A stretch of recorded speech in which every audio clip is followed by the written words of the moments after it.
Okay, so here's the dip. Now this can be done in the rings or on the bars, really anywhere, box dips, anything. The point of this video is all the same regardless of what you're doing it on. Now this also goes for if you were using bands as well. The band shouldn't change this movement. Nothing should change this movement, guys, whether it's the band, whether you're doing it in the rings, whether you're doing it on the bars or boxes. The body position that I want to show you right here needs to always be the same. And this is the most common fault that I see when we're doing ring dips or dips in general. All right, the one on the left is what I don't want to see. Now let's go through this. All right, so now as we're coming down, one of the biggest faults we see, like I said, is this break. Okay, so we start to break through the middle, we break, the head goes back. Notice how the shoulders are moving. See how my shoulders are lifting up a little bit in the back? Not as exaggerated as I've seen some people do, and I know that when you get tired, it can happen where the shoulders start to really come up towards the ears.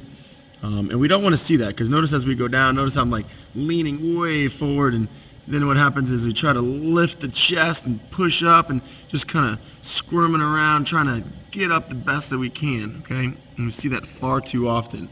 Versus the one on the right here, where I try to keep everything as tight as I can. I actually even have my hips bent up. Notice my knees are in front of my belly button, which allows me to keep my core really, really tight and keep it in a much better position. So now I'm lowering my entire body down as one piece.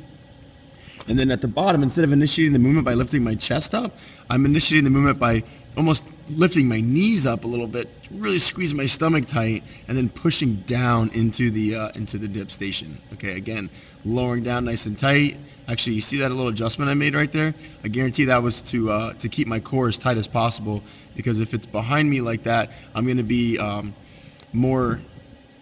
greater susceptibility to tipping my pelvis back, like you see on the one here on the left. Okay, so by me doing that little correction right there, allows me to stay tight, lowering down, and then driving back up. Notice the distance between my shoulders and my ears doesn't change throughout this movement, right?